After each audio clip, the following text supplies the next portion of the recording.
everyone. This is update for November 16, 2024, day 997 of the war and of the date update.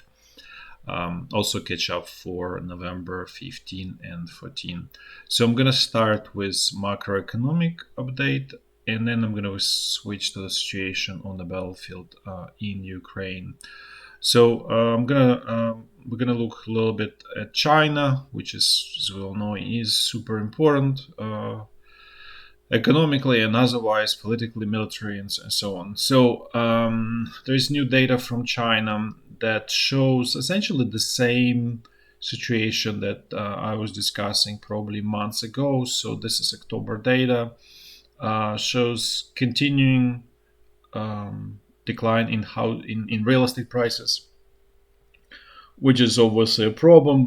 But as I mentioned before, it is contained so far. Then fixed asset investments, that's basically investments in building new factories to increase production in the future. So basically, this is kind of like number that shows, let's say, willingness of entrepreneurs to increase capacity because they see brighter future, and it remains subdued. So nothing new. They don't see any sort of light at the end of the tunnel, but at the same time, things kind of like not terrible at the same time. Definitely not consistent with high growth that China used to show. That is very clear. Then industrial production remains more or less the same. It's a little bit slowed down. Year to date also flat. So things okay. They're not great, but they're moving along. Then actually there's a surprising increase in retail sales, quite a bit. And then as a result of all of this, that things are sort of moving along in terms of industrial production. You see that unemployment rate, went down. And actually, if you compare from like number in I think August, it went down quite a bit, from 5.3 to 5. So that's what I'm saying, that the Chinese economy is moving along. It's sort of wounded in terms of real estate and internal consumption bubble, even though it does show that retail sales went up. I don't think that's a terribly sustainable number, but the key important point is real estate part that's not working, and I think Chinese leadership realized that that's not going to work. That's not sustainable strategy, and they shifted to export-oriented model that used to work for them, and it's currently working for China, as we can see from all of this results. So I guess there's nothing terribly new. Things are moving along in China. Now let's switch to the situation in the U.S. The debt in U.S. Did not hit 36 trillion. It's very close, as you can see, but still below. And I think important actual observation for the U.S. debt is that it grew close to 500 billion in October of 24, and then in November it was essentially flat. So there's essentially no growth in the U.S. debt, and there's data for October from U.S. Treasury Department, and it shows pretty significant deficit of 257 billion. It's pretty bad, especially comparing to the same October of 2023. I think was like 60 or 70 billion, somewhere in that ballpark. So you can see that the deficit is huge. This is consistent with significant borrowing that was done by the same U.S. Treasury Department, which, as I stated, borrowed 500 billion, roughly. I think 490 or something like that in October. And it may explain situation in November where things are flat. Basically, most of the borrowing was happening in October with the idea. So basically, it's stashed up cash or borrowed money, and so that's enough to kind of get through November. So that's probably most likely explanation for this situation. But I think more interesting obviously this is bad numbers, no question about it. And if we do run rate, that really means the deficit for US for annual would be like roughly 3 trillion, which is huge, even comparing to already huge numbers, which is like 8.9 and 1.8, 1.9 numbers, close to 2 trillion. And 2 trillion would be sort of new record number, absolutely unsustainable. And that probably part of the reason why the interest rates on the U.S. On the for the U.S. Government or U.S. Treasury Department to borrow are actually going up, and by that I mean key rate, which is 10-year borrowing. It's called 10-year Treasury. It's actually up, and I mentioned it in prior videos. That this is actually moving into very, I would say, negative direction, reflecting probably fiscal unsustainability of the situation, and also meaning that that things are closer to the end in terms of ability to borrow without any constraint. So in some ways, you can kind of view situation is that that the market is starting to cut a little bit oxygen in terms of ability to borrow for U.S. government. And I think that situation may sort of accelerate as we move forward, and that's what I mentioned, that new U.S. President, which at this point we know it's Donald Trump, is going to have to deal with fiscal crisis.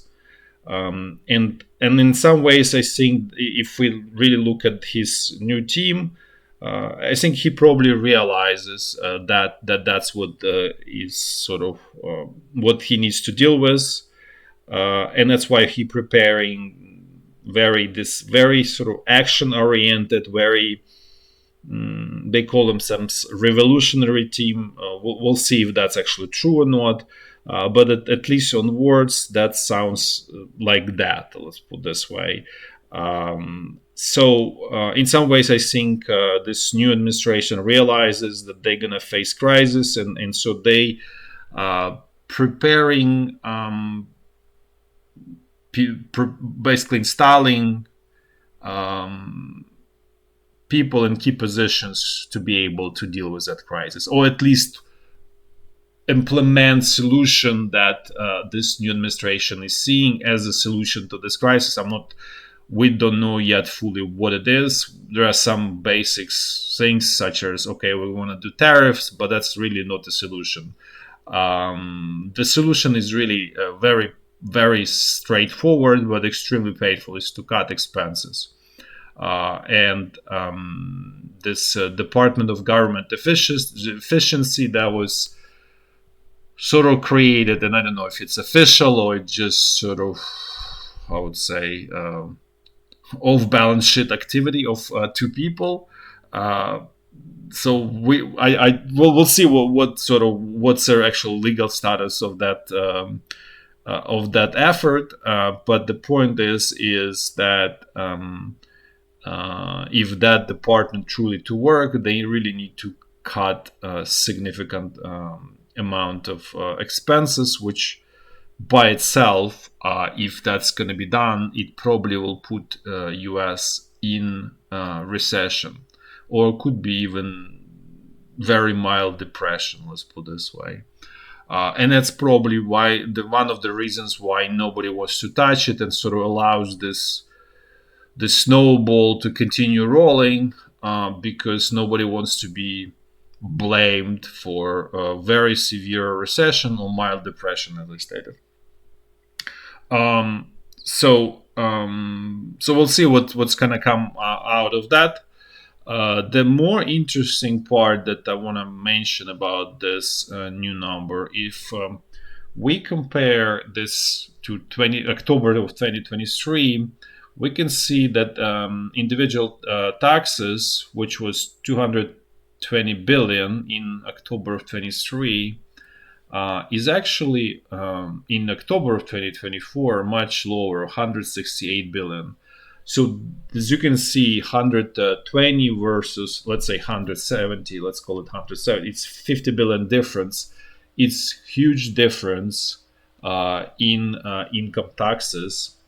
And there is no, as we all know, there is no tax change of tax regulations, tax code in the US. So it's the same thing, the same time period. So unless there is, and this is actually a very big question, and at this point, I'm gonna just how to say speculate or hypothesize. Is this number really shows really terrible situation in labor market? And either you have tremendous amount of layoffs, or otherwise it's really hard to explain what is going on. In some ways, so I would say analogy would be we are on Titanic and music is still playing on the top deck, but there is some big explosion somewhere in the deep inside of the ship, and we still don't know what's going on there. But hard to explain. I don't really have a good explanation, but it is a very bad sign. Let's put it. That is one thing that's unambiguous. Is that's very bad sign. It's just only question of what's the source of this bad sign. Because if you look at the social insurance and retirement, it's 114, and social insurance in retirement, it's a little bit up, right? So it's growing probably roughly with inflation. So that sort of directionally makes sense. What is totally doesn't make sense is this number, and we'll find out what's going on, obviously, in due time. Let's look a little bit at this is actually the same idea, just pull the table. So as you can see, the receipts in October of 24, 403, in October of in basically it's a fiscal year, so I'll just call it the way we used to, calendar year. So calendar year 24, October 24, it's 326, and calendar 23 October is 403, right? So, and the reason for this discrepancy, as I showed, is this huge drop. One of the main reasons is a huge drop in this income taxes that's happening.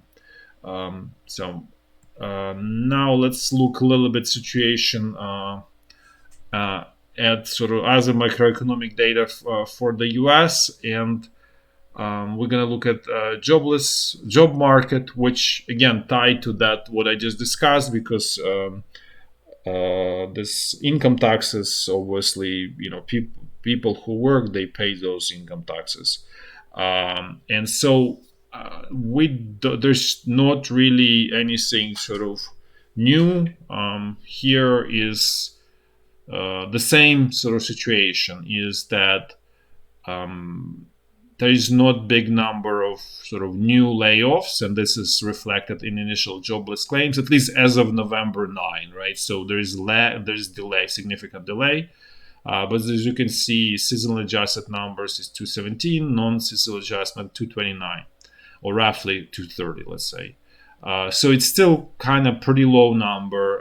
The only thing that sort of remains the same, well, that not the only, but the other thing that remains the same is the continuing jobless claims, which basically shows people who already were laid off in sort of prior periods, cumulative. So basically, it's a cumulative number of people who are laid off and continuing receiving benefits from the government.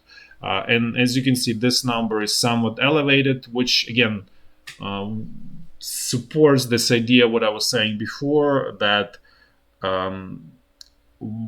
there's not that many layoffs, but once you laid off, it's really hard to find job. And basically, there's essentially a freeze on hiring. I'm not saying it's total, but it's very basically the businesses are barely hiring. That's the message there. And apologies, I forgot to update the it's not October 26th, it's actually November 2nd. So apologize for this NSA number. And then other part is CPI, and it's not looking good. So CPI for October is actually went up in US from 2.4 to 2.6, and the core CPI, which is actually I would say more important, is 3.3 flat, way above the target, which is in the US it's 2%.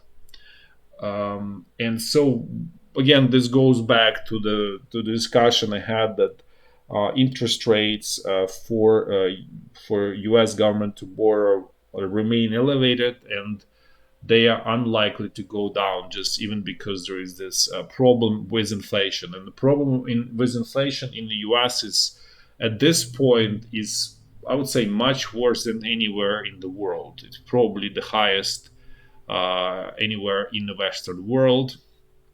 And largely, it's actually the most difficult part of this inflation situation in the US is that it's driven by internal factors, by things that are sort of by services, which are sort of call it produced internally.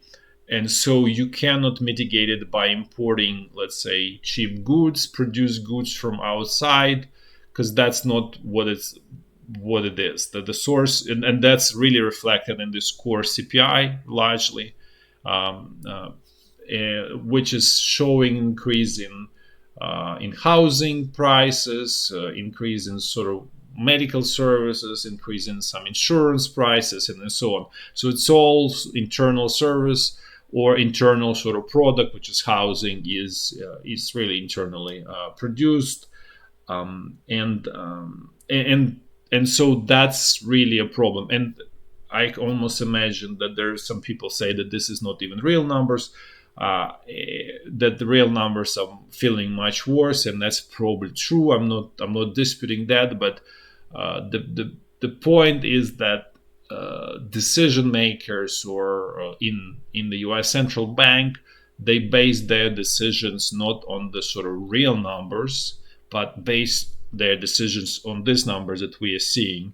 And that's probably one of the main reasons why they making so-called policy errors all the time, because they don't have correct reflection of reality. But that's sort of imperfect situation that we all live in, and I'm sure the same is going on in the rest of the in the rest of the Western world. I'm not even talking Ukraine, because that's totally I would say surreal what's going on in Ukraine. But the problem basically this CPI numbers again confirm what I was saying before, that the market is essentially cutting oxygen from the U.S. government, from its ability to borrow, and it's making very expensive to borrow, unaffordable for the U.S. government. And that eventually that will cool off this internal service sort of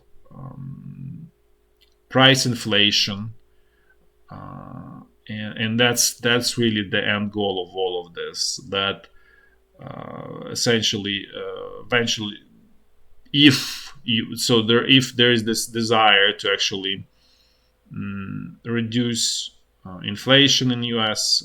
To, let's say, closer to 2%, that really means that there will be painful adjustment in the U.S. economy, which means that the housing prices need to drop, and for that you need to have much higher unemployment. It's, how to say, very crude and brutal way to deal with the problem, and it's actually not appropriate way to deal with the problem. But that may happen, let's put this way, because there will be no choice. Or there is another choice where inflation is going to be very high, and there will be problem with the cost of living, which will lead eventually to social unrest. So in some ways, U.S. central bank and U.S. government is sort of between a rock and a hard place. It's not immediate. I'm not saying this happening in a month or two. This is, let's say, if we look at the horizon of a couple of years. So now let's move to situation in Ukrainian battlefield, and things are not getting better for Ukraine. There is no reason for that, and they will not get better for Ukraine. As for simple reason is as long as there is incompetent and low intelligence leadership in Ukraine, both political and military wise, things will only get worse because initially Ukrainian Ukraine as society was able to mobilize, but not through the government, but it's sort of through the people are mobilized themselves to repel initial Russian aggression. At this point, that mobilization resource is gone, and that's both materially and also, most importantly, physically. People, most those people who were sort of most patriotic, they went to the front line, and most of them dead by now. And so you don't have people at this point who are simply willing sacrifice for nothing. They are looking. Their question is, "What's in it for me?" And the answer is nothing. That's the answer that's coming from Ukrainian political leadership, and so people react in sort of very logical, appropriate way. They don't want to go and fight, and those who are forcibly brought to the front line, they just desert. And I mentioned this before. This level of desertions is extremely high, and so that's really the reason why the front line is collapsing. In very simple way, because Russian army in this invasionary army is actually a little bit smaller than Ukraine, at least on the number, sort of nominally based on the numbers that's provided by Ukrainian government, and then comparing to Russian government. So, in all else being equal, given that the Russian army is attacking, they should not be able to actually make any progress at all. In theory, eventually Ukrainian army should be actually pushing Russian troops back outside of Ukraine, but that's, as we can see, the situation is completely opposite of that, right? And things only accelerating in a negative direction for Ukraine, and again, that's because this. More and more people simply decide that their life is more important for themselves, and they're not willing to sacrifice that their life for the system that exists in Ukraine. And that's very, let's say, very simple explanation for the situation in Ukraine. And that's why I state that things are going to get only much worse from here for Ukraine. Now let's move to the situation on the battlefield. I'll do it in a clockwise fashion, starting from Kursk region of Russia. Russian forces continuing their pressure to sort of squeeze Ukrainian bridgehead around Sudzha. They have sort of problem making any meaningful progress, but that's achieved by throwing new reinforcements from Ukrainian side, which again, it's road to nowhere, and it's strategically a big, huge mistake for Ukraine. But it's being done for now at the expense of losing territories in Donbas. Now let's look at situation north and northeast of Kharkiv. Things here are a little bit more or less stable. There are some reports that there is a little bit higher level of Russian pressure. At the same time, it's situation generally contained. Now let's move to the North Lugansk section of the front line. So there's a update on this Kupyansk, and so Russian troops mentioned in a prior video, they managed to, I wouldn't even say they breached Ukrainian front lines, but they found a hole because apparently either that unit deserted or something like that was happening there. And so they found narrow hole, and they basically went through that narrow hole and went quite far from northeast on into Kupyansk on the eastern side. So basically, the side that's on the eastern side of Oskil River, basically. So and they and is now it's very clear Ukrainian forces don't have ability to counterattack. They don't have skills for proper counterattacks, and there's most importantly, there's no motivation. There's no people who want to do that, because that Russian sort of incursion inside of Kupyansk, it wasn't done with huge forces. It was the number of troops was fairly limited. It's just the problem was really on the Ukrainian side. Besides that, Russian troops are continuing pressure south of Kupyansk. Again, they trying to. So at this point, they are already controlling the eastern side of the Skill River, from about this village Lushkivka all the way south, where I'm showing. And the plan is obviously to expand this control all the way to Kupyansk and all the way to Borova. So far, no major advances over this couple of days. Doesn't mean that things are stable. This just probably the best way is temporary reprieve. There's also Russian pressure south in a sort of southern sector of this front line without huge advances, but it's just there's always small advances of Russian troops. Now let's move to North Donbas section of the front line, and the northern part is fairly quiet. There's not much going on there, not even major Russian attacks here.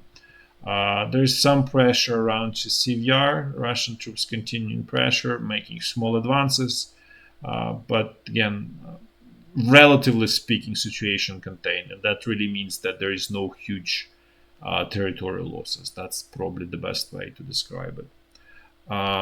Now let's actually look at situation on the central Donbass front line, where things a little bit sort of stabilized temporarily. They not, I would say, there's no huge losses. The best way to describe it. Again, partially because Ukrainian commands through everybody they can scramble from the rear to the front line, so that's really sort of bought a little bit of time for Ukrainian forces, but it's not obviously strategic solution, and the collapse will continue once those rear units or let's say personnel or soldiers from the rear units, once they basically chewed up by the front line.